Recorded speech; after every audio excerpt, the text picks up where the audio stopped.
For most of our lives, the process of dying is often imagined as a violent plunge into a cold, empty void. That fear is reinforced by what we see from the bedside. Living observers witness invasive medical equipment and hear sounds that we naturally associate with physical suffering. Because the person in the bed is usually unconscious, their internal perspective has remained a closed book to the living. Recently, researchers analyzed the brain scans of patients during the actual process of dying and resuscitation, mapping the internal journey for the first time. These scans reveal a biological transition, a specific sequence of events that move the mind from wakefulness into a state of deep relaxation. The first clinical sign of this transition is a loss of hunger and thirst, which physicians identify as the start of active dying. This happens as the body enters a state of intense physiological relaxation, requiring very little energy to maintain itself.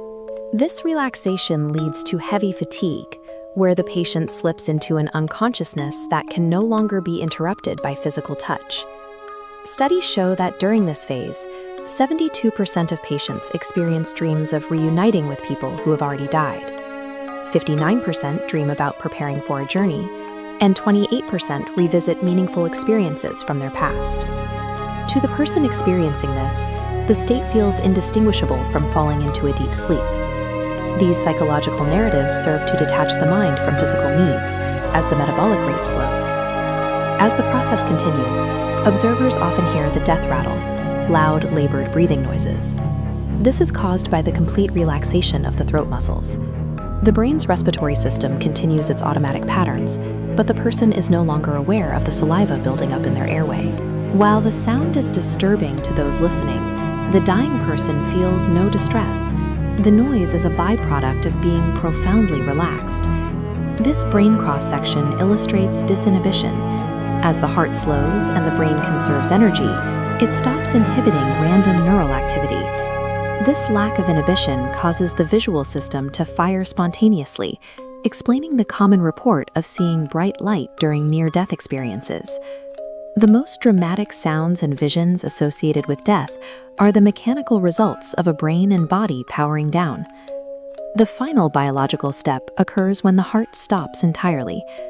Data from a 2013 study found that at the exact moment of cardiac arrest, the brain does not immediately go silent, but instead produces a surge of electrical activity.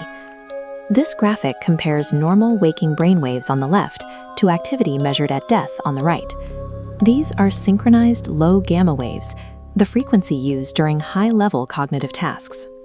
A study of 500 patients showed resuscitated brains fire in this same synchronized way.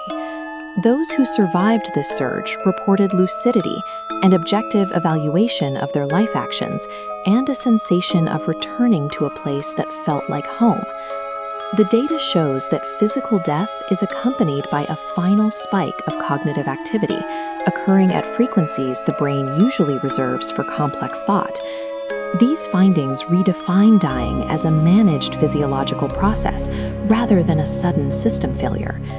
The presence of synchronized gamma waves suggests that near-death experiences are coherent neurological events, providing a biological framework for the structured memories survivors report. This sequence of disinhibition and internal brain activity results in a final experience that survivors consistently define by calm rather than panic. The end of life is a biological transition. According to the data, the darkness we fear is actually a peaceful transition into a state of profound rest.